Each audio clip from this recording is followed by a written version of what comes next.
Joe Pass's journey is a powerful reminder that hope and transformation can emerge from even the most difficult circumstances. Growing up in a modest, working-class family, Joe's earliest memories are filled with the sounds of his father's encouragement and the gentle strum of a guitar. From the age of 9, he found solace and purpose in music, pouring countless hours into mastering his instrument. Yet life's path was anything but straightforward for Joe.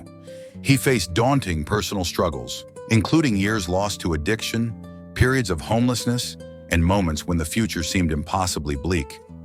There were times when all he owned could fit into a single bag, and his dreams felt out of reach. But Joe's story is not one of defeat. It is one of extraordinary resilience. Through humility, honesty, and an unwavering dedication to his craft, he slowly rebuilt his life, transforming pain into a unique voice on the guitar. Joe Pass teaches us that setbacks do not define us. Rather, it is our response to adversity that shapes our destiny. His life stands as a beacon of hope, proving that with perseverance and passion, it is possible to rise above even the darkest of days and rediscover the light within. Joe Pass almost didn't make it as a musician due to his early battle with drug addiction.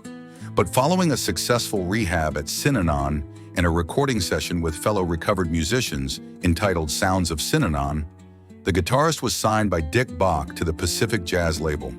Pass made several albums as a leader and sideman for Bach, though work started drying up in the late 1960s as rock dominated the music marketplace.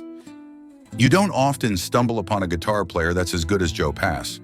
What made him so unique and great was his chord melody style playing combined with finger-picking and impeccable improvisational skills. Joe didn't really need a whole band, as he often performed solo or in duo and trio formations. He is also remembered for his collaborations with jazz giants such as Ella Fitzgerald, Oscar Peterson, Benny Goodman, and others. Born Joseph Anthony Jacoby Passalacqua on January 13, 1929, in New Brunswick, New Jersey, he was the oldest son of Mariano Passalacqua, a steel mill worker that immigrated from Sicily. He started playing guitar at the age of 9 when he moved to Pennsylvania from New Jersey. Neither of Joe's parents were musicians, although he would often hear the local Italian guys in his neighborhood playing accordion when they hung out with his father, drinking wine and relaxing. Joe's father was a steel worker and an important supporter of his guitar playing. He pushed Joe very hard to practice many hours a day and would encourage Joe to learn tunes by ear and improvise around the melody. At the age of 14, he started out in a group with violin and rhythm guitar. Joe was always the improviser, the soloist. Joe's family didn't have a record player, but he would often go down to his local instrument store. The owner would buy one jazz record and he would go down to listen to it. In this music shop, Joe listened to Charlie Parker for the first time and was blown away. He was totally inspired. By the age of 20, Joe was already a top-rated guitarist in his local scene, with 6 years of professional playing under his belt. Living in New Jersey, he was very close to the center of jazz at the time, New York City. In 1949, he moved to New York City and began immersing himself in the scene and attending jam sessions. Within his first year of being in NYC, he developed a serious drug problem that would deeply trouble him for the next 15 years. During this period, he would perform in nightclubs around the US and was in and out of jail. In the early 1950s, Joe managed to find his way into the Las Vegas scene and had also performed in various other cities around the country. But his drug problems continued to haunt him. As he explained in the 1976 interview with Rolling Stone, "Staying high was my first priority, playing was second, girls were third. But the first thing really took all my energy." One thing led to another, and Joe was eventually arrested for drug possession in 1954 and was sent to Fort Worth, Texas, where he spent 4 years. When he got out, he joined the Dick Contino Trio. Despite the hard things he endured, Joe continued to use drugs throughout the 50s and 60s. In the early 1960s, Joe hit rock bottom and ended up in Synanon Rehabilitation Center with no money, no guitar, and no perspective in life. Luckily, Joe managed to pull through as he was in the company of many other jazz masters at the rehabilitation center. And above all, World Pacific Records owner Dick Bach was one of the clinic's sponsors. Along with other musicians that went through this program, Joe recorded an album called Sounds of Synanon. The album and the video footage made at the time basically turned his life around, and gave him the attention he deserved. From this point, things started going uphill, and Joe started appearing on various albums. These were quite prolific times for Joe. During the 1960s, he participated on more than 10 studio albums, either as a solo or a session musician. Probably one of the most interesting albums was 1967's The Stones' Jazz, mostly comprised of the Rolling Stones covers in a jazz arrangement.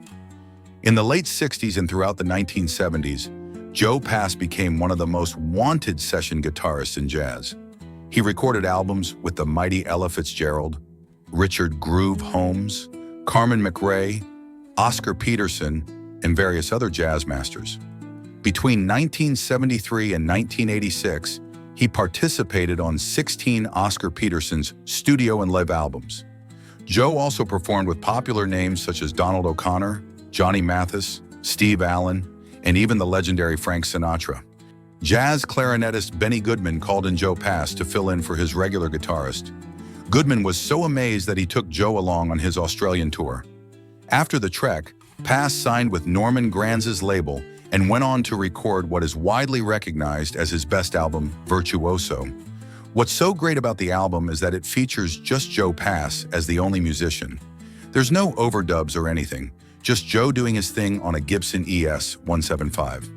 Virtuoso set the jazz world on fire and stands as one of the best solo jazz guitar albums of all time. After Virtuoso, Joe went on to record with the who's who of jazz, with an impressive output of recordings, video performances, and even instructional videos. By the time the 1980s came, Joe Pass was already the most recorded guitarist in jazz. Throughout the 80s and early 90s, Pass continued to record, both as a solo and session musician. However, in 1992, Joe was diagnosed with liver cancer. He started with the treatments, but as 1993 came, Pass had to call it a day and cancel the tour. Joe's last live performance was on May 7, 1994, in Los Angeles with fellow guitarist John Pisano. Sometime after the show, with a tear in his eye, Joe told Pisano that he couldn't play anymore. He died that same month on May 23, 1994. Even to this day, Joe Pass is considered to be one of the greatest guitar players of all time. He is mostly praised for the unique chord melody style of playing, combined with his brilliant improvisation skills. His arrangements of chord solos are still being studied today, and not only by guitarists. Not only does Joe stand as one of the world's greatest guitarists of all time, he is also one of the greatest educators. His legacy lives on through the knowledge and skills he so generously shared with students around the world. Joe's last live performance was on May 7, 1994, in Los Angeles with fellow guitarist John Pisano. Sometime after the show, with a tear in his eye, Joe told Pisano that he couldn't play anymore. He died that same month on May 23, 1994. Even to this day, Joe Pass is considered to be one of the greatest guitar players of all time. He is mostly praised for the unique chord melody style of playing, combined with his brilliant improvisation skills. His arrangements of chord solos are still being studied today, and not only by guitarists. Not only does Joe stand as one of the world's greatest guitarists of all time, he is also one of the greatest educators. His legacy lives on through the knowledge and skills he so generously shared with students around the world. This is Brian from One Track Jazz.